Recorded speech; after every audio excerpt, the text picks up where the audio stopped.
So young changemaker Zach Elshmali is coming as a co-host to lead this forum with me today. So give him a big round of applause. Thank you. Shukran jazilan. Zach, do you want to present yourself very shortly before going to the first panel? Grazie mille, merci, and danke, shukran, of course, to you, Diana, to the MEM Summer Summit, the University of Lugano, and of course, Your Excellencies for being here, and my colleagues. Last year, I was already a young change maker, and now we're doing the takeover, so continue doing that. So my name is Zach, I'm originally from Syria. I came to Europe in 2015, you can imagine how, and I studied in Europe, I became a European academic, and now we're trying to do what is best for our region and for Europe as people who understand the interconnectedness of the two regions. The first panel, Diana, is kind of a tradition. We always start with the geopolitical impacts of a global event on our region. So last year, when I was a young change maker, we were discussing the geopolitical impact of Afghanistan and the retreat on the MEM region. This year, we have the geopolitical impact of the Russo-Ukrainian war on our region. Of course, you already know there's a lot of expertise on the topic, a lot of discussions, but there would be no one better to discuss it with and to moderate this panel than Professor Matteo Legrenzi from the University of Venice. Welcome, Matteo. And of course, he will not be alone on this stage. So I'm very honored to introduce and welcome on stage, of course, Professor Legrenzi. And he's going to discuss with Cinzia Bianco. She will be connected from Berlin. Welcome. And then, as a second guest speaker here on stage, Jalel Harchaoui, Associate Fellow of the Royal United Services Institute for Defense and Security Studies in Libya and France. Bienvenue. Then I'm pleased to have Emiliano Boss, ex-colleague and journalist of the Swiss broadcaster RSI. Benvenuto, Emiliano Boss, a great expert on all the geopolitical questions. And last but not least, of course, the young change maker, Younes Zangiabaldi from Iran. Ahla sahla, warm welcome. So I would say, let's kick it off. Let's let the first panel begin. Please. Thank you so much. It's a joy to be here. It's a joy to be back. And such a distinguished panel. So thank you everybody for being here. Thank you to the Università Svizzera Italiana for hosting us. This is always an exciting event, and it is a true joy to be back. Unfortunately, there always seems to be a new geopolitical challenge every year, so we are not sort of like short of things to discuss, even not just on the opportunities side of things, but also on the challenges side of things. And I personally think, I'm a professor of international relations, we always utilize two case studies when we talk about alliances and so on and so forth, and the importance of alliances, and which ones are the alliances that truly last. Are they the ones that are based on sort of mutual sort of cultural understanding, affinities, and or are they ones that are based on sort of hard interests? And the case studies we utilize usually are the ones of Syria and the Islamic Republic of Iran, that couldn't be more different, in terms of their ideological orientation and so on and so forth.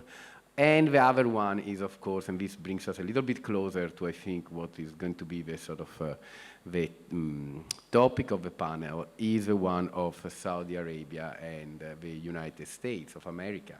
And of course, that has, there has been a lot of ink spilled on sort of analyzing these sort of relations. There is a sort of orthodox view, which is the one that sees oil at the center of this important relationship. There is a more like a revisionist one of like Bob Vitalis, oilcraft, and so on and so forth, that criticizes. But the fact is that when there are challenges that arise from in other parts of the world, we see this sort of like relation, sort of like in all its importance and all its stark sort of resilience. And so I'd like to start. I mean, I'm not going to say what I think about it because I'm just the chair and sort of like, and we have such good talent here of people who really have done the field work recently. You know, they were not busy administering universities or like running grants and so on and so forth. And I would like, I mean, to start with, I mean, maybe because she's the closest to my heart. I mean, if I have to have a favorite, because not only I examine her PhD, but like I see that she's the next big thing in Gulf studies, at least in Europe, Dr. Cinzia Bianco, who really, I think, has been cracking at this. And she is a co-author, also I should say, in the interest of transparency.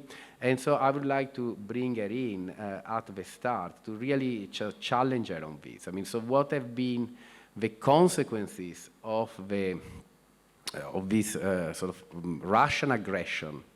Last time I was here in Lugano, by the way, it was like all sort of like boarded up, and it was all because it was the time of a summit for Ukraine. And I don't know, I want to thank sort of like Switzerland. I'm a big sort of fan of Switzerland, but I really step up to the challenge and organize this. But it also like underlines the urgency. And so I would really like to draw Dr. Bianco in, who is at the European Council on Foreign Relations, to talk a little bit about this. I mean, so what have been the sort of consequences for the Arab monarchies of the Gulf, and again on the importance, what is this showcase? So, Dr. Bianco, the floor is yours. Thank you very much. First of all, good morning, everyone, and thank you for the kind invitation to the Università della Svizzera Italiana.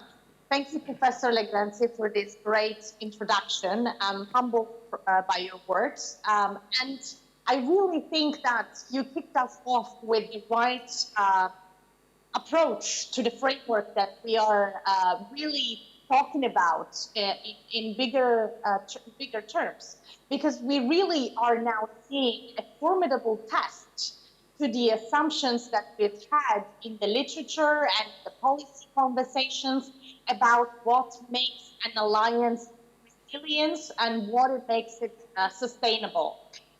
The truth is that, in vis-a-vis the Russian aggression of Ukraine, we have seen a fragmentation across the Middle East and North Africa region of, a slightly different positions and slightly different reactions and priorities. But we have seen one common dynamic across the region. And that has been that, we have now experienced a new chapter in US relations with the not only the Arab monarchies of the Gulf, but arguably the entire region.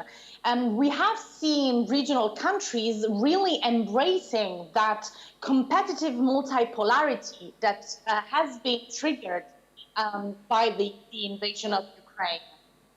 We were expecting the Arab monarchies of the Gulf and the other regional countries to firmly align with the United States, at least on the majority level. And instead, we saw a lot of strategic hedging, a lot of maneuvering, and some ambiguity, even at the strategic level, in terms of really considering every country by country, considering their own national interests in the short term, even in a tactical sense, rather than a strategic sense, to sort of justify a reluctance in a full alignment with the United States. So that's been true across the board. If you look at diplomacy, for example, only Kuwait has been firmly within the United Nations, firmly standing by the United States and even co-sponsoring some of the resolutions that the United States has introduced at the Security Council. And then at the General Assembly, we have seen a wider convergence of support from all of the Arab monarchies of the Gulf and several other regional countries with condemning the Russian aggression of Ukraine. But we've also seen, of course, some abstentions and some votes against the resolution from, the closest allies to the Russians, so Syria, for example. And in that sense, I think it's very, very interesting to notice that the core allies of Russia have stood by Russia, arguably to an even greater extent that the traditional allies of the United States stood by the United States. And that has not been true only at a diplomatic level. Even if you look at the challenges the economic challenges and the energy challenges that this invasion has triggered in Europe and across the region, you see some reluctance and some ambiguity and energy-producing nations trying to take advantage of the new opportunities, for example, offered from greater access to the European market, but also being very cautious about alienating Russia and seeking really some sort of double down of confirmation of the United States' own commitments to the region in terms of its role as a security guarantor before considering to really alienate other potential regional and global partners.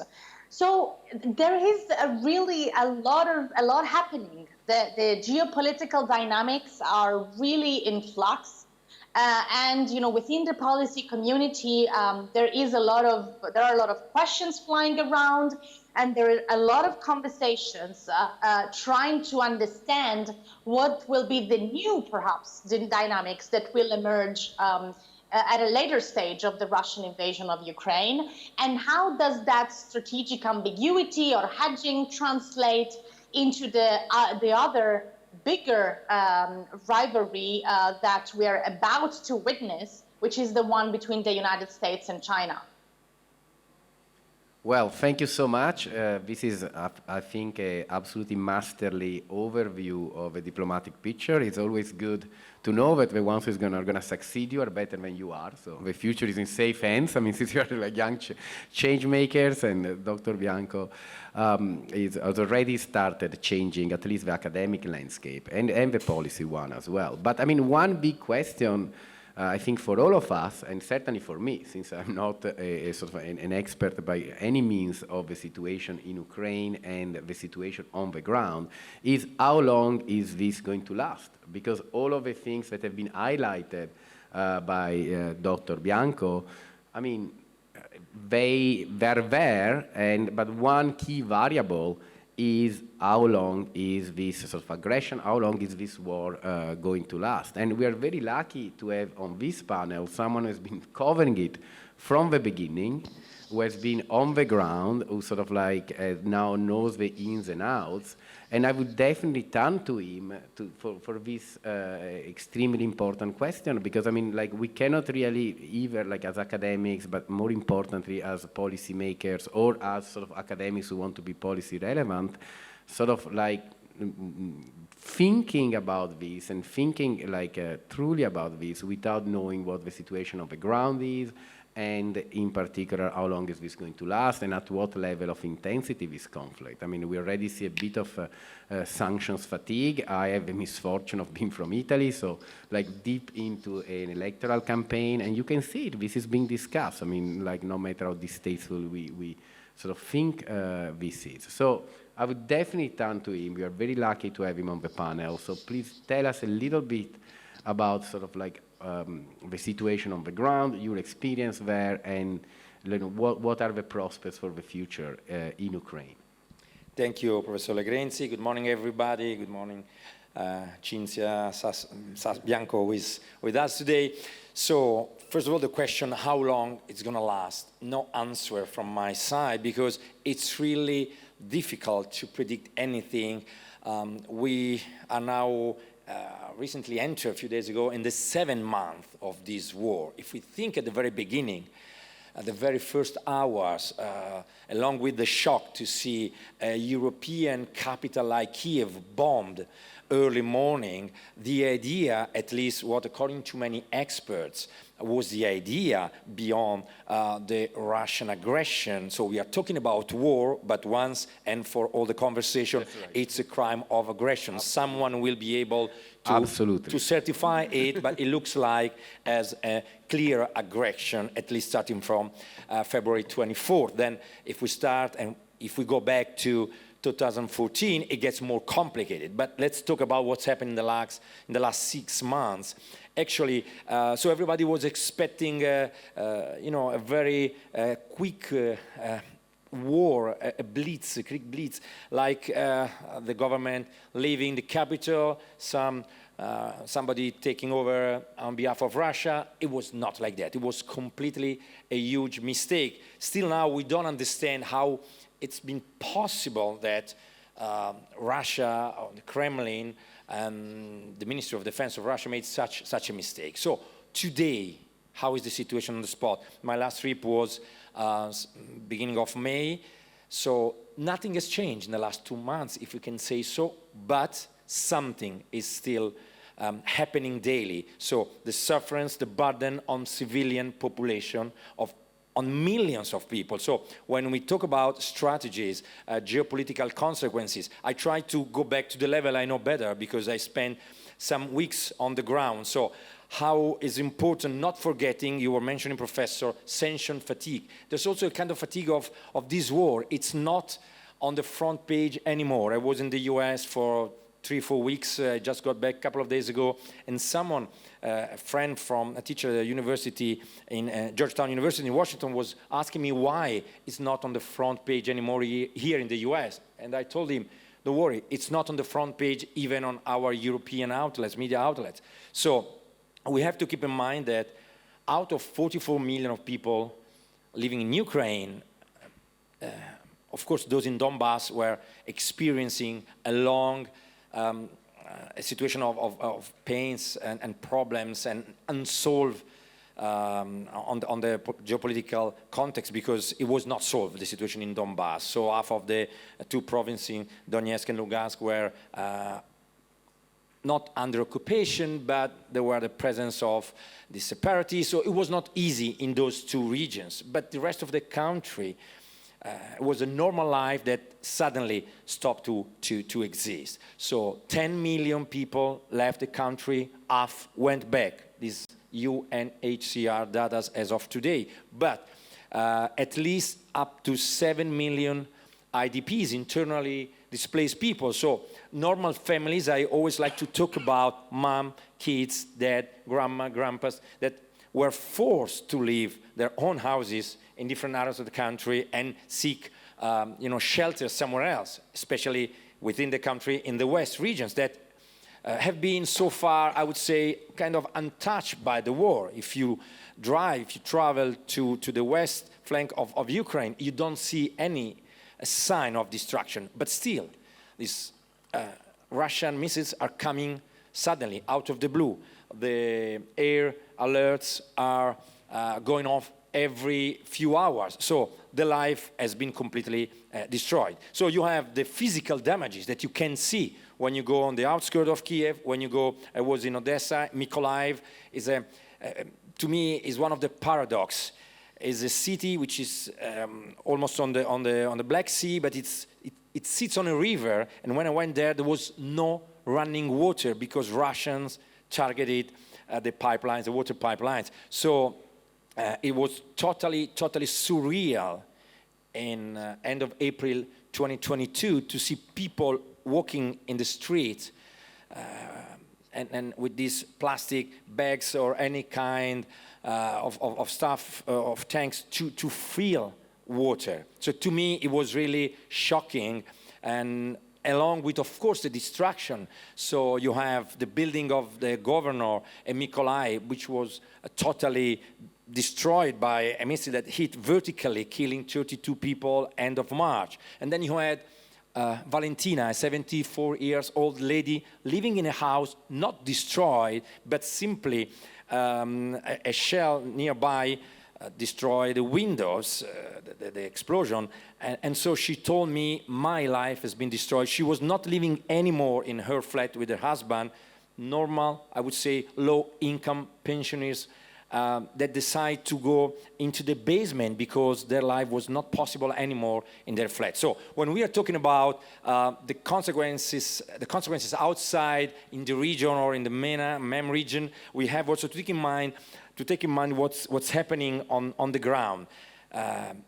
Going back briefly to your question, Professor, in the last couple of months, almost nothing happened. So Russia is not able to advance. You've heard about that Putin ordered a couple of days ago, 10% increasing of the troops. So can we expect something, an increasing also of the military operations in the next months? Probably yes, but what was supposed to be a quick advance in the Donbas region didn't happen exactly as we were expecting, at least in April, May. So you have almost 20% of Ukraine territory which is under Russian occupation. You have some areas completely destroyed. Mariupol, we don't know exactly what's happened there, the exact number of people killed. And I really can't imagine that we can talk about thousands of people. The local authorities say that they begin 12,000 people killed, and suddenly they were talking about 23,000 people killed. That's the estimation. So I think it's really something that the international community should think about that. How can we stand in front of the fact that we don't know anything about the fate of 12,000 people? So then you have the region, the south, which is under occupation, not heavy fighting, but indeed, since it was very quick, that the only probably thing that worked according to the plans for the Russians. So actually west of Mariupol, Berjansk, Kherson, on the way to Odessa, they never arrived. The Russians never arrived in Odessa, but they've been bombing. I was in Odessa during a bombing. So you are aware that in the Black Sea, it's plenty of warships, Russian warships. But, and I'm closing really, that's a point we can go back later, if we look outside Ukraine, especially from the Odessa port, I was there when it was completely blocked. No way to get in or to get out. And you know that under the United Nations and Turkey, it's not an agreement with Turkey, but Turkey was helping out.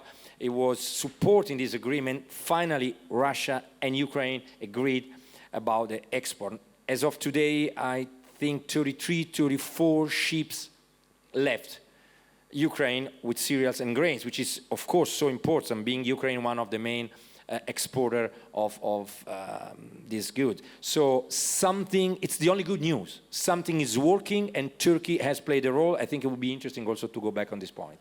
Thank you so much, and I think you highlighted something very important, because I mean, we international relations experts, we sort of focus, if not on the here and now, we focus on power, we focus on war and what could be the political outcome. But there has been a staggering number of war crimes that has been committed. So our international lawyer colleagues and have been very active in creating this task force that is going to document these sort of war crimes, and this is something that I think ought to be mentioned here, since we are in Switzerland. We are like in one of the sort of epicenters of the birth of international humanitarian law. I think this is worth highlighting, and once we talk about wildly different estimates of casualties. But we are very lucky because, I mean, in having on this stage also expertise, I mean, we're going to have a panel on sort of energy transition, but it is a transition not by chance, because so what this war has also highlighted is the importance of the energy here and now, and the fact that we can all be touched in our homes, in the heating, and so on and so forth. And it has highlighted in the MENA region what has been a staple in terms of like a big energy player, which is Iran, that has been locked out of the markets for quite a long time because of sanctions. And this was something that also, so Switzerland tried to broker in Geneva. There have been like rounds and rounds of negotiations, but now all of this seems to, there seems to be a new sense of urgency, because on the one hand, I mean, sort of like, is this force in the hands of the negotiators? Are we making any progress? I mean, it is a very much a here and now question. It's not something that we deal with as international relations experts or as diplomats. It is something that can. So we are very lucky because we have a young change maker, but who is also who has a wealth of expertise on Iran. So I would ask him to tell us a little bit how this war has been sort of perceived in the Islamic Republic of Iran, both at the elite level and the popular level, and if there are any prospects that, I mean, Iran could help alleviate the situation on the energy markets right now. Please. Thank you very much. But before getting to your question, I want to provide a little bit of a context. Dr. Bianco painted a good picture of the new developments that we've been seeing in the region after the Russian invasion of Ukraine. But I think that is still part of the same trend that we've been seeing in the region. And you know, the Gulf region was already going under transformative changes geopolitically, and coming to this realization that we are moving from this multipolar moment where you have the US as a global hegemon and a security guarantor to a multipolar moment where you can engage with great powers like China, Russia, and the United States, and you can play them against each other. And coming to that realization with the war in Ukraine, that exacerbated and facilitated that mentality and that policy making to some extent. It confirmed the changes that have been made within countries, whether it's the Gulf region and Iran. And if I want to give you an example of this reality coming to the ground, you touched upon the energy issue as well. You know, right after the war in Ukraine, you see, for example, at the UN Security Council, UAE, you know, siding with China against or voting abstained against the US-backed resolution to condemn the Russian invasion of Ukraine. Then you have President Biden, you know, writing an op-ed for the Washington Post, making the case for the American public that the trip to Saudi Arabia, despite all the criticism that his administration and Democrats made toward the MBS for his involvement in the Khashoggi case, is going to benefit the Americans, and it's going to help bring down the prices in the international energy market. And he goes to Saudi Arabia. There's no announcement on energy, and you see just 6 days after, MBS and Putin have a phone call and doing exactly the opposite of what Biden wished them to do, because they are benefiting from the increase in the market, increase in the price in the market. The more expensive the energy, the more expensive the oil, the gas, the better it is for Russia and for Saudi Arabia. So that's on the Gulf region. But when you come to the Persian Gulf region or Iran, you already had a deep cooperation between Tehran and Moscow. But with the Western sanctions, as you mentioned, and Russian isolation by the West, Russia now has less reservation to engage with Iran. You see Russia helping Iran launching intelligence satellite to the orbit, and at the same time, Iran selling drones to Russia to be used in the Ukrainian war. And then, again, because you touched upon sanctions, now Iran is sharing the know-how and the knowledge how to evade sanctions. So Russia's delegation, business people are going to Iran for advice on sanctions busting. So that's also a new development. But going back to the energy, so now Iran has an upper hand in the JCPOA talks known as the Iran nuclear deal.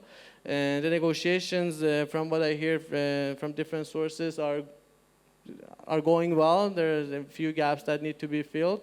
And Iran knows that Europe needs its gas. And I believe it was on August 3rd that OPEC, based on the discussion that MBS and Putin had together, only is going to raise 100,000 barrels, a day, which is nothing that the world needs, and giving Iran the share to export its oil. At least based on what I've read, Iran is able to export 1 million to 1.5 million barrels a day, which is quite important for Europe specifically. So Iran is also playing its cards, trying to ensure that, you know, whatever happens in the U.S., if we even have a, you know, Republican again in power, whether it's, you know, former President Trump or any other hardline vis-a-vis Iran figure, Iran can at least sell its oil to the Europeans, but also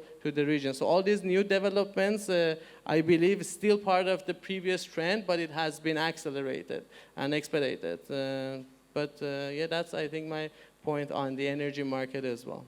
Well, thank you so much. I mean, that would be something if this war finally led to a rapprochement between Saudi Arabia and Iran, then we would really have to change our lecture notes because, I mean, this rift that we always sort of mention at the beginning of our international relations and Middle East classes would have be here. Who knows? I mean, so there are always unintended consequences, particularly with war and with conflict. Let's see how the talks go in Baghdad. I mean, I'm somewhat skeptical, but who knows? Maybe I'm too old-fashioned. I mean, but I mean, what you touch upon, I think it's essential because we do have another sort of like a major oil producer, and that has had difficulties in sort of like at least realizing its full potential because of a situation or because of conflict, and that is very much Libya. So we are sort of like, again, we have a wealth of expertise on this panel. We are very lucky to have someone who can tell us about the situation in North Africa, the consequences, and the way this conflict, this Russian aggression has been perceived, and can give us a bit of an overview of what the situation is like there, and what are the prospects for this another one, which conflict, which seems to sort of go on and on, which is the one in Libya. So thank you so much. Thank you. Thank you, Younes, and of course, thank you, the MEM Summer Summit, for allowing me to come in person and for giving me the opportunity to speak about Libya. It's a great honor for which I'm humble and grateful. I'm particularly pleased to be associated with an effort to support the young. I speak with Libyans every day, and I'm continually amazed by the generation of young Libyans, those who are between 20 and 30. They're absolutely mind-boggling with their sense of freedom and openness and aspirations to be a change maker. And they're usually frustrated by the generation of elites, much older. The elites are much closer to the foreign meddlers in Libya, so you have this huge gaping chasm between the youth that want democracy, that want modernity, and then you have the elites in cahoots with foreign powers. The Libyan capital woke up this morning to the sound of several clashes. So this is internal to a large metropolitan area of 1.2 million. And it's interesting to see that Turkey, that is militarily present, cannot do anything. You could also notice that it's not being mentioned in the media.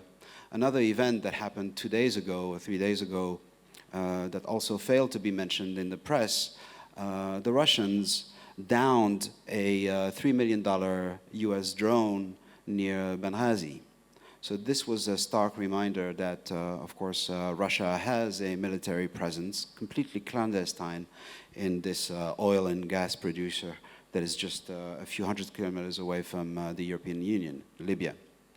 In general, I would invite you to always bear in mind that there are several crises unfolding simultaneously in Libya, sometimes on entirely separate levels. And this year, I would say that each and every one of those crises are going in the wrong direction.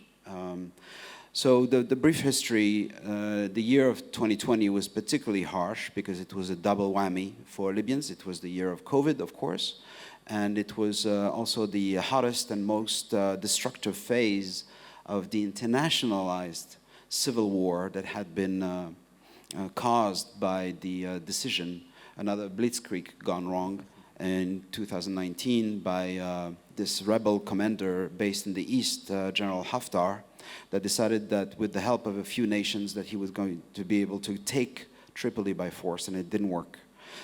He was defeated in the northwest, but he was able to go back to the east, and he still exists today. And he's still being protected by Russia. So Russia, on the one hand, was able to strike some kind of a modus vivendi with Turkey that used that crisis to entrench itself in northwestern Libya. And, but nobody destroyed Haftar, and nobody made sure that Russia was going to leave. So the analytical silence, or at least the media silence, is being used by those two powers, Turkey and Russia, to remain physically entrenched in Libya. And the reason I mentioned the Tripoli conflict is because those two powers cannot really prevent a conflict between Libyans within Tripoli. This is a reminder that fault lines continue evolving between Libyans. So this is important. Libyans continue being the #1 force of disagreement, or also in terms of peace, when there's a peace moment in their own country. So Libya is not determined by foreign meddlers, even if foreign meddling is substantial. So let's go back now to the effect of Ukraine.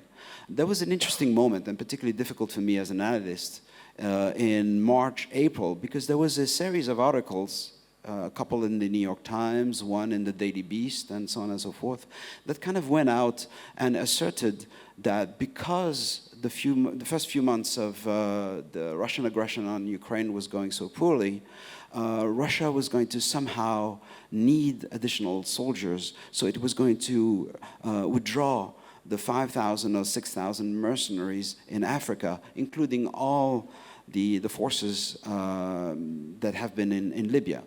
So this became kind of like this urban legend that Russia was spontaneously leaving Libya. And of course, it was not being confirmed by any empirical data.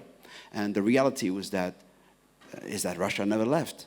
And as I speak to you, there are still roughly 2,000 Russian mercenaries in Libya. So I'd like to basically highlight the fact that you have this distractedness of the Western press, but also the Western nations in terms of diplomacy, in terms of being able to walk and chew gum at the same time. It's not because Ukraine is absorbing so much attention and so many resources that necessarily a conflict like Libya, that is obviously secondary, is going to just resolve itself on its own.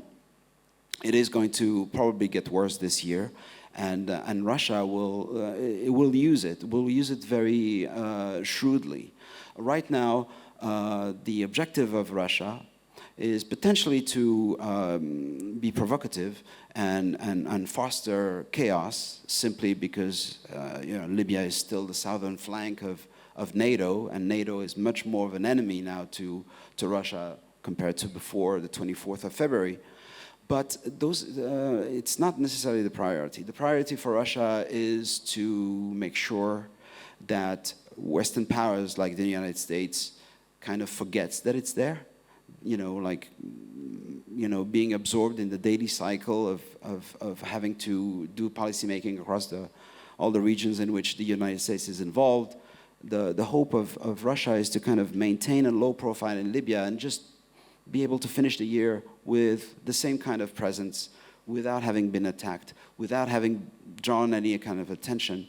And the other objective that it has is to get paid, because that's part of the model of Russia in Africa.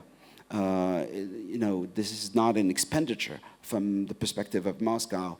It's still a venture that has to pay for itself through natural resources in countries like Central Africa or Sudan or Mali. But in Libya, there is a lot of cash. And the relationship with General Haftar, he remains the main host of Russia in Libya, has to do with the ability to get money, to get public funds, oil money, to pay for the Russian presence. So this is happening as we speak. So I'd like to basically use that to highlight the fact that Russia is not just there from a military perspective. It's also very busy penetrating penetrating very often in a very irreversible manner the Libyan institutions. All of them, not just the smaller ones in the east, but also Tripoli. And the idea of making sure that everybody forgets about Russia is to kind of make progress in terms of making sure that all those institutions are so compromised that the Russian influence is kind of part of the game. It's just part of the landscape.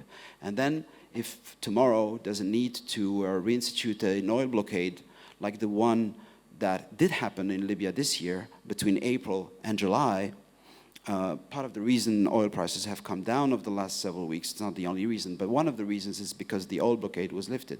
So it means that Russia is kind of in a good mood these days, but maybe in the winter, it's going to be able to use all of it, that penetration that I've been describing, to kind of kicking a new phase, a harsher one, where the oil blockade would come back.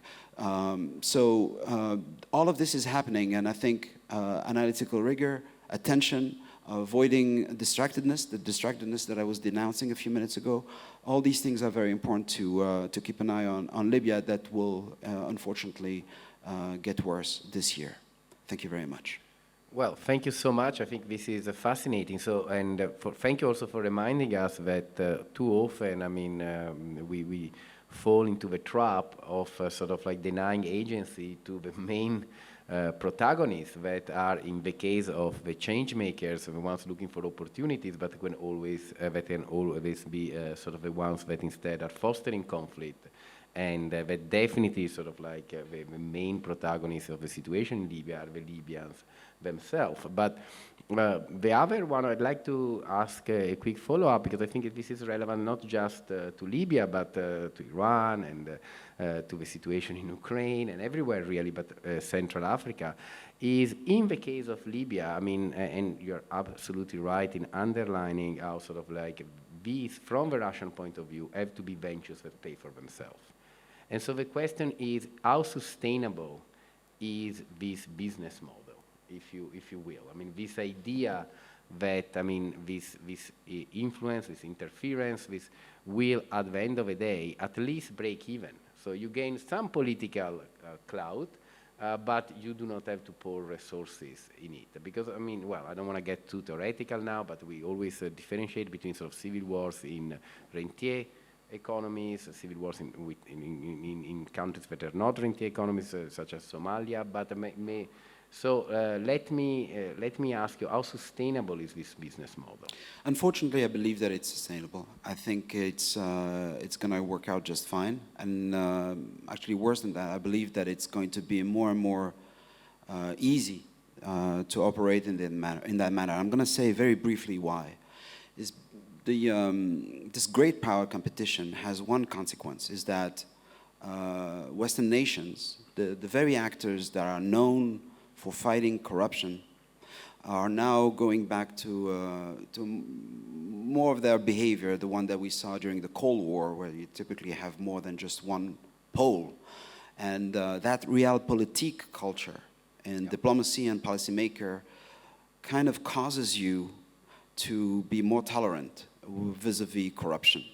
So as institutions are kind of become subject to a lesser amount of pressure from Western nations in terms of corruption, then it's going to open up more opportunities for the business model that was basically put in place by Wagner before this year, between 2014 and 2022. And that's the reason I'm very pessimistic. And also I would say that it should be part of realpolitik to fight corruption. It's not necessarily being smart, and it's not necessarily the opposite of a naive idealist to keep an eye on corruption and combat it, because all of this is growing very fast, in the case of Libya at least. Well, thank you so much. And so let's hear from a young change maker, like what, this is sort of a somewhat dire picture, but I mean, you know, the first step is to open your eyes and stare into reality.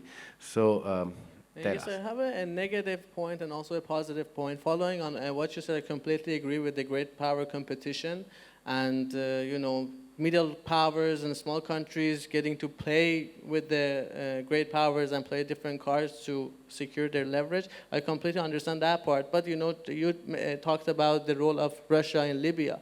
The same situation scenario more or less applies to Syria. Russia is quite involved in Syria, but the dynamics have kind of changed because of what happened in Ukraine now. The way that the Israelis are engaging with Iran, which used to be through Russia, has kind of changed. So there's new dynamics, but the involvement, I don't think, has decreased at all, the way I see it.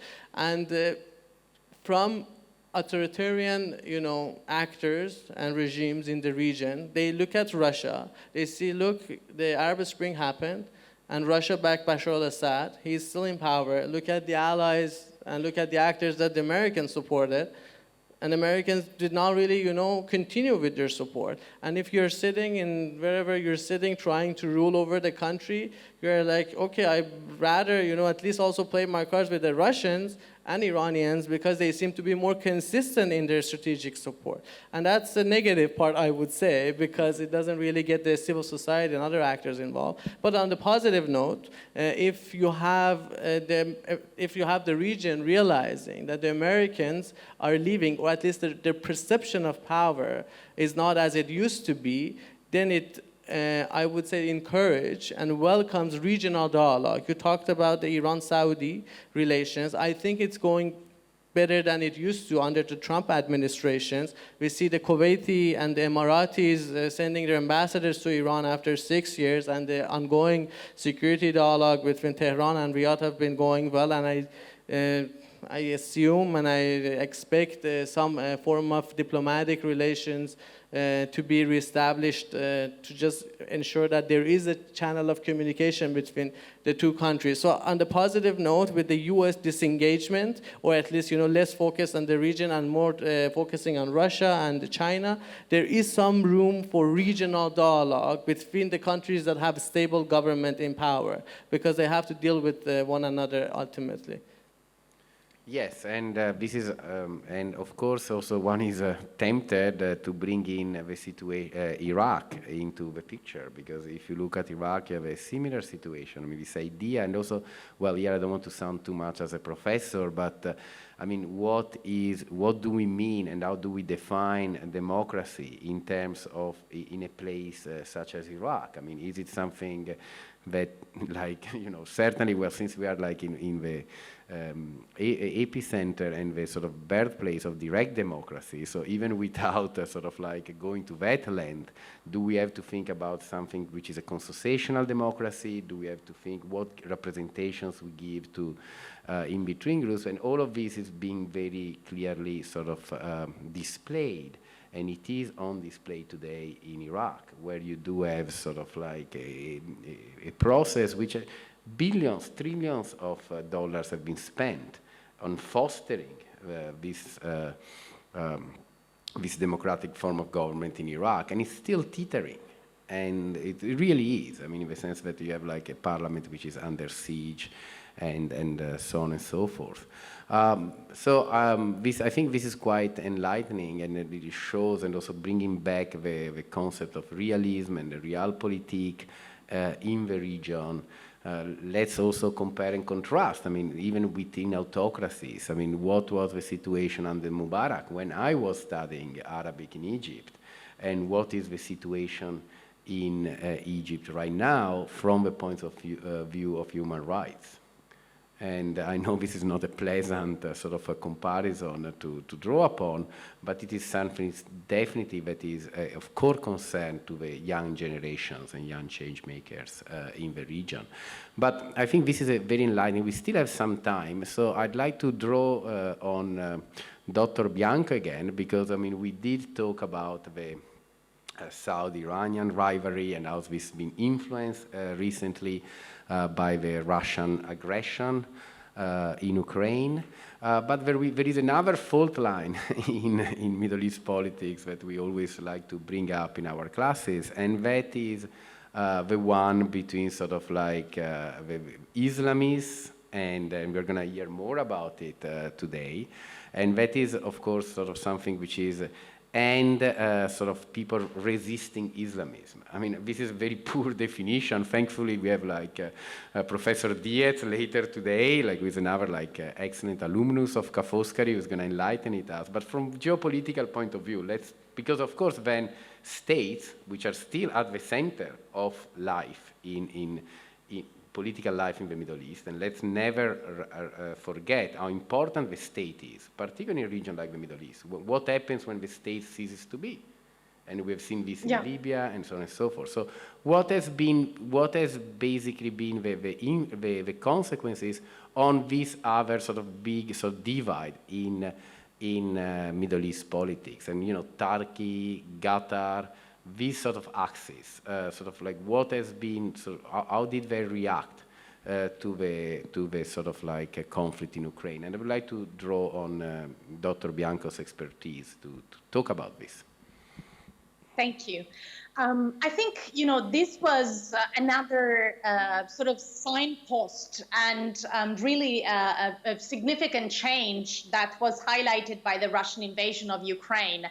As Professor Legrenzi was explaining, we have spent basically the past 10 years after the Arab Spring working on, the two different fault lines.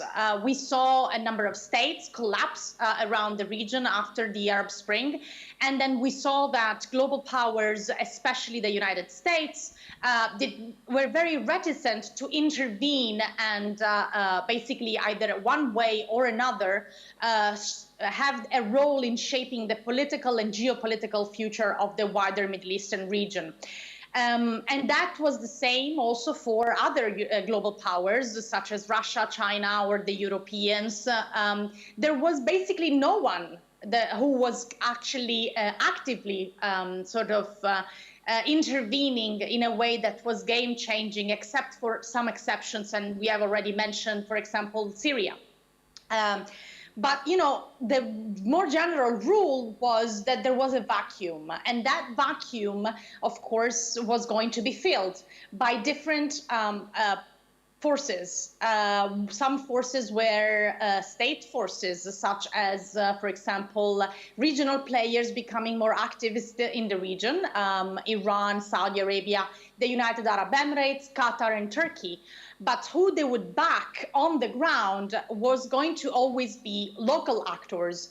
And these local actors, vis-a-vis a massive crisis of the state, was also civil society or transnational non-state actors, such as, for example, a constellation of different Islamist movements. And so the different regional players chose the local actors that they thought were going to be more in line with their worldview or simply more useful for their very pragmatic interests. And that has really created the two fault lines that we have briefly talked about, and one between Iran and Saudi Arabia, and the other one between Turkey and Qatar on one side, being much closer to Islamist and Islamist-leaning actors. And on the other side, the UAE in particular and Saudi Arabia again being very active in trying to prevent those players from actually conquering, taking power, or simply taking over resources and influence.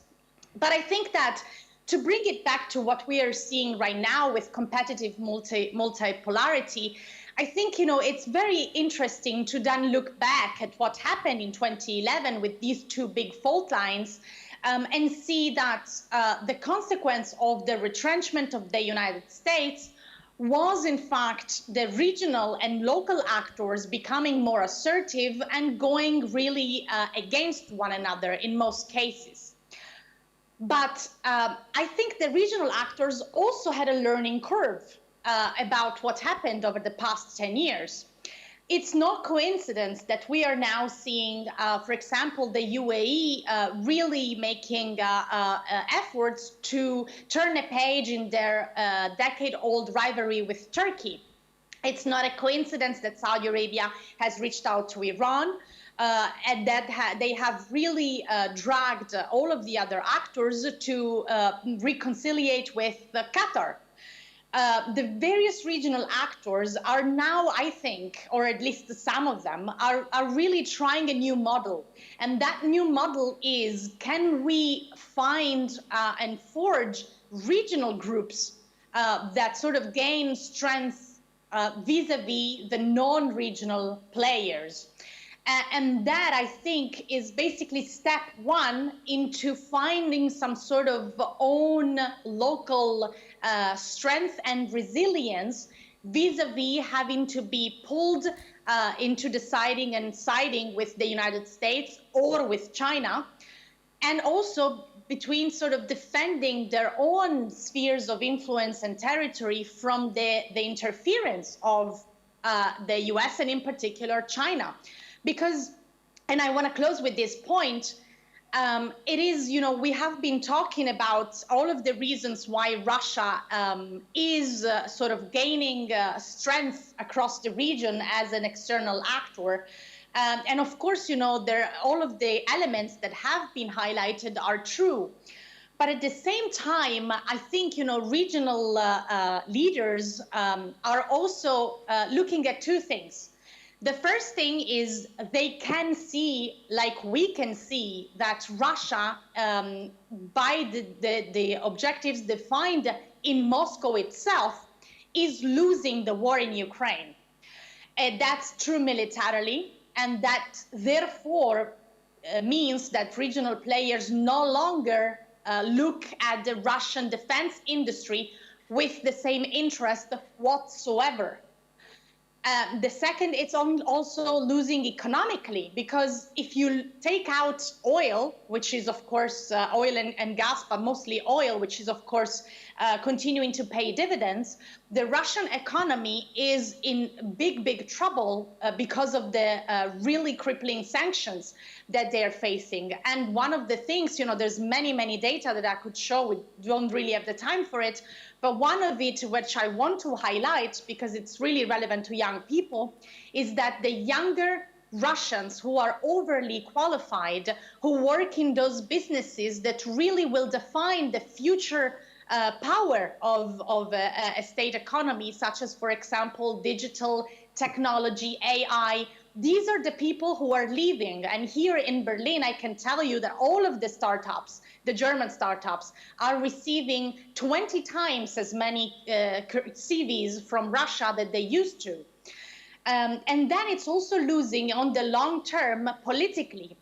And it could seem a little bit absurd to talk about it right now, but if you look at what the trajectory is Russia will have, because it is isolated, to get closer and closer to China.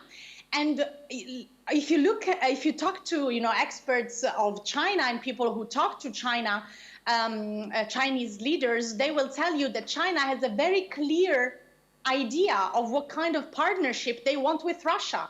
And it's a partnership where Russia is the junior partner.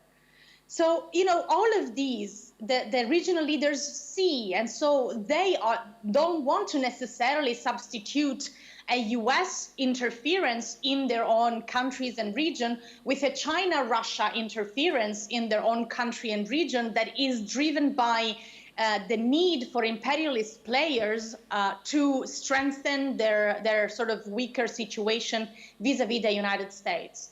And the second thing that the regional players see is that their young people, especially the young change makers like yourselves, don't necessarily want to swap their lifestyle and the way that they basically see all of the political, economic, and cultural priorities that are sort of the more Western-leaning one with the more Eastern-leaning one. Young people in Libya, in Morocco, everywhere, in the Gulf, don't necessarily want to swap from a Western-looking way of life to a Russia-Chinese-looking way of life. So this is, a very, and again, it's a nice way, I think, to round up the conversation to what the minister was saying before. Regional leaders also have to satisfy the young people that are the majority of their population. So it is also, within the hands of young people from the region to determine the future, the political future of the Middle East and North Africa. Thanks. Well, thank you so much. I think this is an excellent note on which to end. I mean, we hope that aggression does not pay. So thank you to all the panelists. Thank you for all of you who have been here for this first panel. And thanks again to Uzi and the Swiss Confederation for hosting us. Thank you very much indeed.